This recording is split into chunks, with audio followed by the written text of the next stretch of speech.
Terima kasih Anda masih bergabung sama kami, pemirsa, dan kita akan simak saham-saham pilihan hari ini yang direkomendasikan oleh Pak Hansu, pengamat pasar modal. Dan seperti Anda dapat saksikan di layar televisi, nampaknya ini saham-saham yang direkomendasikan oleh Pak Hans dominasi oleh saham-saham berbasis perbankan ya. Ada BBCA dengan level support di 10.300, resistance di 11.200, rekomendasi buy.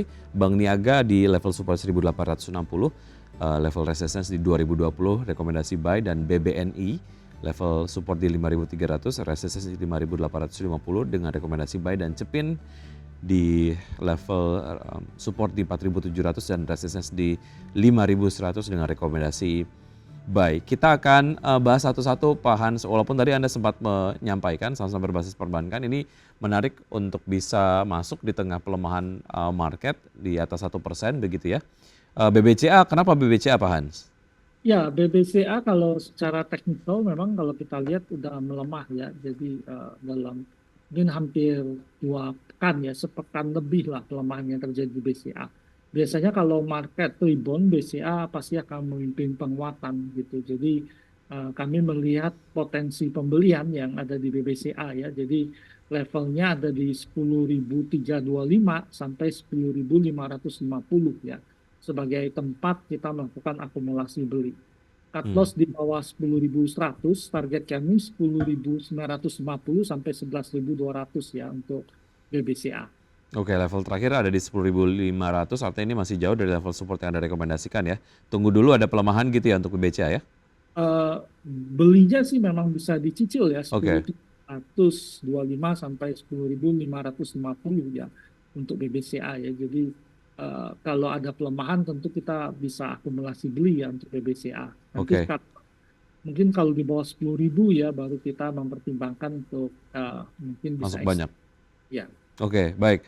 Untuk BBCA di target price sendiri sampai dengan akhir tahun Anda lihat akan di level berapa Pak Hans? Ya kalau kita pikir mungkin kalau saya nggak melihat bahwa pasar akan benar-benar rally kencang ya Hmm. karena kita tidak banyak katalis ya. Jadi sesudah optimisme yang cukup besar terhadap pemotongan oleh Federal Reserve, rasanya Fed tidak akan melakukan kejutan pemotongan lagi. Mhm. Di sesudah itu event yang positif bagi kita adalah pelantikan pemerintahan baru gitu ya. Dan pasar menanti susunan kabinet, kemudian tentu pilkada di itu ya mendorong pertumbuhan ekonomi. Tetapi kita harus memperhatikan yang sesama pemilu di US ya, karena itu pasti akan mempengaruhi juga pasar keuangan. Mhm. Dan kalau melihat beberapa hal tadi kelihatannya tidak banyak sentimen yang benar-benar positif ya. Jadi Baik. marketnya cenderung flat. Mungkin BBCA juga akan bergerak sampai 11.2 gitu ya, Hmm. sampai 12.000 mungkin pergerakannya. Sampai dengan akhir tahun begitu ya. Oke, baik, dari BBCA kita ke saham perbankan yang belakangan memang jarang dibahas dan juga direkomendasikan. Apa yang menarik dari Bank Niaga Pak Hans? Ya, sebenarnya kalau kita perhatikan trennya itu naik terus gitu ya. Jadi Mhm. di uh, bulan Juni pertengahan tren Bank Niaga itu dalam tren yang bergerak naik gitu. Nah, dalam beberapa minggu, 2 minggu terakhir memang sahamnya terkoreksi cukup banyak gitu. Tetapi secara teknikal ada indikasi bahwa dia momentum pelemahan berkurang. Jadi kami merekomendasikan Bank Niaga dalam tren naik di jangka menengah gitu ya dan jangka pendek terkoreksi. Jadi bisa buy weakness untuk Bank Niaga levelnya di 1860 sampai 1900. Cut loss di bawah 1800, target kita 1970 sampai 2020 ya untuk Mhm. Bank Niaga. Oke, level terakhir di 1870 masih ada di area beli ya Pak Hans ya untuk BNGA ya. Ya, Oke, cicil beli juga sama seperti BCA? ya betul. Ini Baik. bisa beli seperti BCA. Oke, secara fundamental menarik nggak BNGA kalau mau dikoleksi dengan jangka panjang Pak Hans? Ya, kita pikir perbankan masih cukup menarik ya. Jadi sesudah periode COVID ya, restrukturisasi perbankan terhadap COVID sudah berakhir, ternyata kinerja saham-saham perbankan masih baik gitu. Mhm. Tengah ekspektasi penurunan tingkat suku bunga, ini cenderung menguntungkan ya bagi saham-saham perbankan. Jadi ini yang mendorong kami berpikir bahwa sektor perbankan menjadi salah satu yang menarik bagi kita. Baik, untuk Bank Niaga sendiri di seminggu terakhir sudah melemah 2,85% begitu ya. Ini bisa dimanfaatkan untuk bisa masuk ke saham Bank Niaga dengan harga terdiskon. Dari Bank Niaga kita ke BBNI, seperti apa analisisnya Pak Hans? Ya, BBNI sebenarnya hampir mirip ya kalau kita Mhm. lihat. Jadi rally udah dari tengah bulan Juni udah rally naik cukup tinggi ya. Ini koreksi BBNI cukup masif ya. Jadi kita lihat dari September pertengahan penurunan cukup banyak gitu. Tetapi kalau kita melihat candlestick yang ada gitu ya, ini mengindikasikan udah adanya perlawanan terhadap tekanan turun ya di tengah indeks kemarin terkoreksi. Jadi dari sana kami merekomendasikan bahwa BBNI bisa dibeli di 53 sampai 54. Hmm. Cut loss kita di bawah 51, target kita 56 sampai 58, 50. Oke, level terakhir di 5.400 masih ada di area beli ya, Pak Hans Ya, ya. betul. Baik, Ya, oke. Secara valuasi BBNI kalau dibandingkan dengan saham-saham berbasis perbankan yang lain seperti apa, Pak? Karena kalau lihat dari beberapa rekomendasi BBNI sering masuk begitu dan disampaikan memang valuasinya cukup murah begitu. Dari Anda sendiri seperti apa, Pak Hans? ya memang kalau kita lihat BBNI ini salah satu yang kita pikir sangat menarik masih ya. Mhm. Eh, Biasanya valuasinya selalu agak lebih tertinggal ya daripada saham-saham perbankan lainnya gitu. Jadi memang eh, kita melihat bahwa BBNI ini bisa kita gitu. Price book value biasanya dia lebih murah ya dibandingkan saham-saham bank 4 bank terbesar gitu ya. Jadi Mhm. kita menyebabkan kita masih merekomendasikan BBNI sebagai pilihan kita. Baik, untuk term investasinya untuk BBNI? Memang saat ini kita trading ya dalam Mhm. momen beberapa minggu ya untuk trading beli di saham ini ya BBNI. Baik, berlaku juga untuk Bank Niaga sama BBCA, Pak Hans? Iya betul. Baik. Kalau kita pikir saham perbankan rata-rata masih bisa kita akumulasi beli ya untuk sampai akhir tahun memang saya pikir perbankan properti itu menarik ya karena dalam tren suku bunga yang turun. Baik. Dari BBNI kita ke Cepin, seperti apa Pak Hans? Ya, kalau kita perhatikan Cepin sendiri gitu ya, memang saham ini dalam tren yang turun ya pergerakannya. Memang kita melihat memang ada masalah juga pada harga ayam ya yang agak tertekan di pasaran gitu.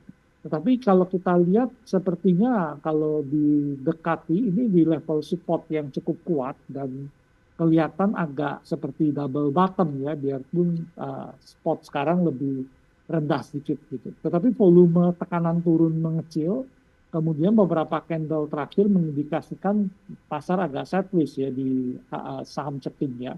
Jadi kami merekomendasikan beli 4.700 sampai 4.760, cut loss di bawah 46, target kita 4.950 sampai 5.075 untuk Cepin sendiri.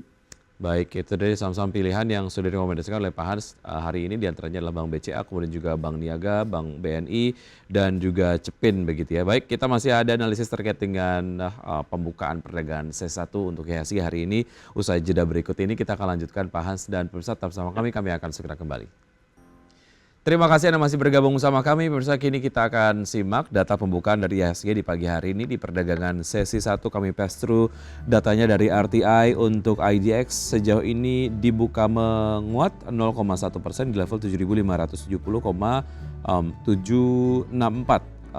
Kemudian untuk pergerakan sektoral, sektor-sektor yang memimpin penguatan di pembukaan perdagangan C1 hari ini adalah sektor teknologi, kemudian basic, infrastruktur dan juga transportasi, kemudian juga disusul oleh sektor kesehatan dan non-cyclic. Dan juga data selengkapnya juga dapat Anda saksikan di RTI. Dan tetap gainers sejauh ini ada Medco, kemudian juga BSBK, Energi, Goto, LSIP, Tins, Era, PYFA, Harum, dan juga Toba. Kemudian juga ada HMMN, Brand, Bumi, BRMS, kemudian juga ada Hexa, Aksi, Cleo, dan Games. Saham-saham yang baru saja saya sebutkan tadi adalah saham-saham yang masuk dalam jajaran top losers. Dan saya lanjutkan perbincangan bersama Pak Hans. Pak Hans tadi Anda sempat sebutkan untuk sektor-sektor consumer goods dan juga retail menarik untuk bisa dicermati. Mungkin kalau kita bahas secara spesifik saham-sahamnya yang menarik yang mana saja Pak Hans? kan di Indonesia sebenarnya penjualan retail kita masih bagus ya, data penjualan retail. Kemudian tingkat suku bunga yang akan bergerak turun gitu ya, menyebabkan sektor ini masih menarik gitu. Nah, kita lihat Aces dan MAPI ya, MAPA, MAPI itu adalah tiga sektor yang menurut kita masih cukup menarik ya dari sektor retail. Ada ACST, kemudian MAPI dan MAPA ya, ini Hmm. kan sebenarnya hampir sama ya, itu di apa satu grup.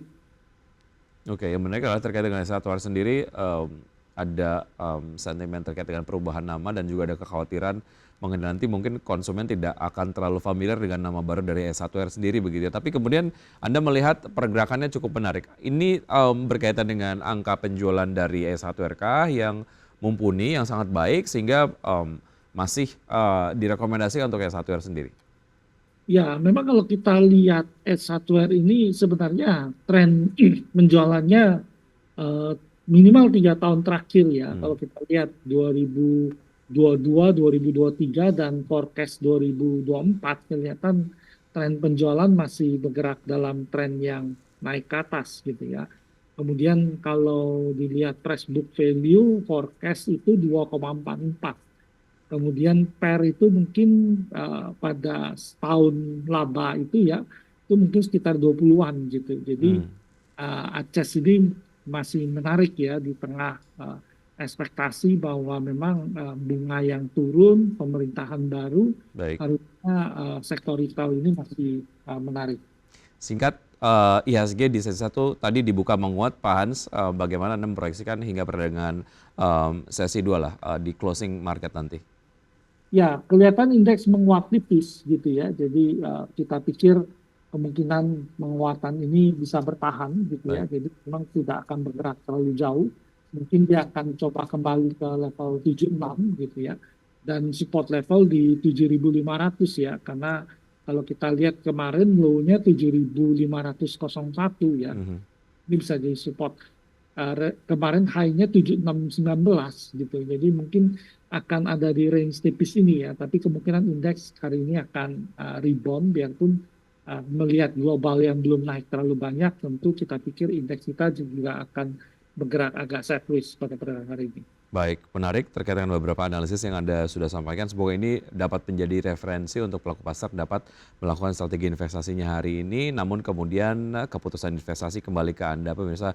Pak Hans, terima kasih sudah bergabung pagi hari ini. Sukses dan juga sehat selalu untuk Anda, Pak Hans. Sampai jumpa. Ya, terima kasih Pak. Selamat Baik. pagi.